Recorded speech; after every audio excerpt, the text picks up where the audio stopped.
Halo guys, sambil nunggu Redmi Note 15 launching dan udah bisa dibeli secara resmi, di video ini saya bakal bagikan kondisi dari Redmi Note 14 setelah 1 tahun rilis guys. Apakah perlu upgrade ke Note 15 atau masih nyaman stay di sini aja? Jadi tanpa berlama-lama langsung aja kita mulai. Kita cek bagian desain dan build quality terlebih dahulu. Untuk material bodinya, HP ini menggunakan bahan plastik polikarbonat, tapi secara tampilan masih terlihat cukup premium. Tapi untuk feel di tangan itu memang terasa licin ya guys. Dan HP ini terasa mudah selip kalau nggak pakai casing. Untuk backdoornya sendiri, kondisinya masih cukup mulus.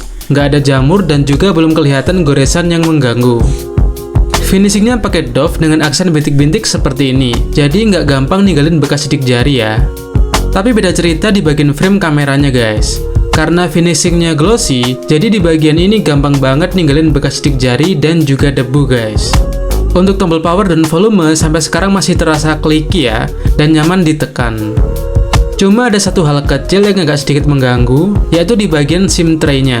Karena posisinya ini sejajar dengan lubang mic, jadi kalau nggak hati-hati itu sering salah colok guys. Bobot HP ini juga cukup berat, yaitu 196 gram. Sepertinya lebih berat dibanding Redmi Note 15 ya. Jadi kalau dipakai satu tangan, jujur aja kurang terlalu nyaman guys. Tapi secara keseluruhan untuk desain dan build quality-nya, setelah hampir 1 tahun, kondisinya masih cukup baik. Cuma memang tadi di bagian frame kamera, itu yang paling sering kelihatan kotor dan berdebu. Lanjut kita ke bagian layar. HP ini juga udah menggunakan tipe panel AMOLED. Dengan ukuran layar 6,67 inci, resolusinya sudah Full HD Plus ya. Dengan refresh rate maksimal bisa sampai 120 Hz guys. Jadi tampilannya masih tajam, dan buat scrolling itu terasa sangat mulus. Untuk kecerahan layarnya bisa sampai 1200 nits, jadi kalau dipakai di luar ruangan atau siang hari itu masih kelihatan jelas guys. Dan biasanya cukup pakai brightness setengah aja itu masih cukup jelas. Kondisi layarnya sendiri juga masih aman, nggak ada burn in atau shadow. Warna hitamnya masih pekat, nggak keabu-abuan. Tapi untuk bezelnya sendiri menurut saya ini masih kurang tipis ya kalau dibandingkan dengan HP 2 jutaan sekarang, terutama di bagian bawahnya ini. Dan proteksinya juga udah menggunakan Corning Gorilla Glass 5, jadi untuk pemakaian harian seharusnya udah cukup aman ya guys. Sekarang kita pindah ke bagian kamera. HP ini dibekali kamera utama dengan resolusi 108 megapiksel, jadi secara angka memang sudah cukup tinggi ya. Dan untuk hasilnya, di kondisi cahaya yang cukup, masih tergolong bagus guys. Gambarnya masih terlihat tajam, dan walaupun di zoom, detailnya masih cukup terjaga. Tapi untuk urusan warna memang belum terlalu natural ya. Kadang masih suka oversaturasi, jadi warnanya agak terlalu gonjreng guys.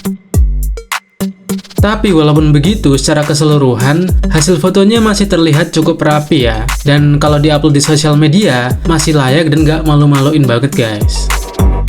Kalau dipakai di malam hari, hasilnya juga masih cukup oke lah. Warnanya masih cukup stabil, detailnya juga masih kelihatan tajam, dan tingkat noise-nya juga masih minim guys. Kemudian untuk perekaman videonya, HP ini mentok di 1080-60 fps ya. Dan juga belum bisa support fitur stabilisasi. Jadi kalau dipakai sambil jalan kayak gini guys, itu hasilnya masih goyang parah. Autofokusnya udah cukup cepat ya, dan kerjanya juga cukup konsisten. Apalagi juga udah disupport dengan mode Pro guys. Jadi pengaturan seperti ISO dan shutter speed itu masih bisa kita atur secara manual. Jadi cahaya dan warnanya itu bisa lebih stabil lagi dan anti flickering guys. Selanjutnya kita masuk ke bagian chipset dan performa. HP ini menggunakan chipset MediaTek Helio G99 Ultra yang sampai sekarang masih cukup relevan ya untuk tahun ini dan di kelas harga 2 jutaan guys. Apalagi tipe penyimpanannya udah menggunakan UFS ya. Jadi untuk penggunaan sehari-hari termasuk multitasking, buka tutup aplikasi dalam jumlah banyak, semuanya masih terasa lancar guys. Gak ada masalah yang berarti seperti nge-lag atau refresh ulang yang mengganggu. Pokoknya dipakai buat harian itu masih nyaman banget guys, nggak bikin emosi. Lalu untuk skor AnTuTu-nya sendiri, HP ini sudah tembus di angka 580 ribuan ya. Jadi untuk performa masih cukup bisa diandalkan lah. Buat main game seperti Mobile Legends di settingan grafis tinggi dan framerate super, pengalamannya sudah cukup nyaman. Buat push rank harian, gameplaynya masih lancar dan gak ada kendala yang berarti guys. Secara keseluruhan, performa dari HP ini masih aman dan lancar. Kalau untuk baterainya, HP ini udah mempunyai kapasitas 5500 mAh, jadi masih cukup relevan di HP harga 2 jutaan. Walaupun beberapa HP sekarang udah sampai 7000 mAh ya. Tapi untuk pemakaian tahun ini, menurut saya masih belum terlalu berpengaruh guys. Setelah 1 tahun pemakaian, kondisi baterainya juga masih 100%. Dan daya tahannya juga masih cukup awet ya. Cukup butuh 1 kali cas di malam hari, dan itu bisa dipakai seharian penuh guys. Entah itu untuk sosmed, nonton video, ataupun main game. Kemudian untuk chargingnya, juga sudah mendukung fast charging sampai 33 watt. Buat ngecas dari 0 sampai 100 cuma butuh sekitar 2 jam aja. Apalagi di sini juga masih ada opsi mode standar atau dipercepat. Kalau pakai mode dipercepat, mungkin hanya butuh sekitar 1 jam aja buat ngecas sampai penuh, tapi konsekuensinya HP-nya bakal jadi lebih panas guys. Kemudian untuk audionya, HP ini udah mempunyai dual speaker ya, yang posisinya ada di bagian bawah dan atas. Jadi waktu dipakai nonton atau main game, suaranya keluar lebih seimbang guys. Hasil suaranya sendiri masih cukup kencang, dan kualitas suaranya juga masih terdengar jelas ya, nggak pecah atau cempreng. Untuk karakter suaranya, bassnya masih terasa, dan treble-nya juga masih aman ya. Jadi buat pemakaian harian masih nyaman dan enak didengar guys.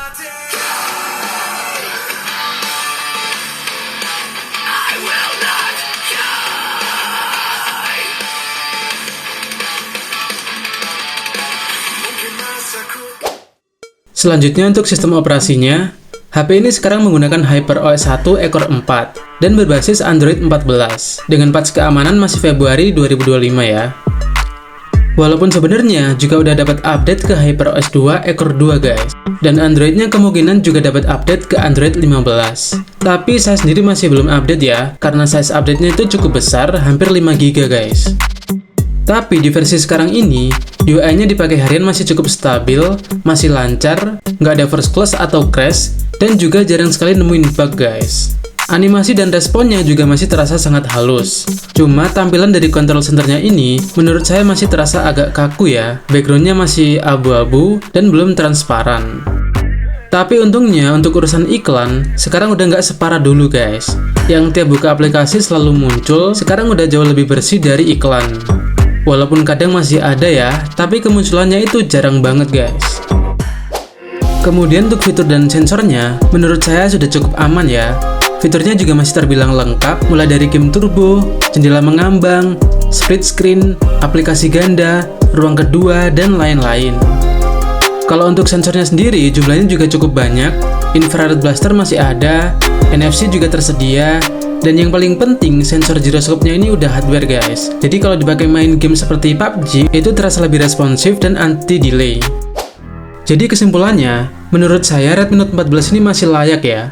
Dari speknya sebenarnya juga nggak beda jauh sama seri Redmi Note 15 yang akan launching hari ini. Tapi kalau harganya sama, sudah pasti wajib upgrade guys. Sebaliknya kalau harganya lebih tinggi atau naik cukup jauh, Redmi Note 14 ini masih cukup layak lah dipakai untuk 1 tahun ke depan, sambil nunggu varian Redmi Note 16. Hehe.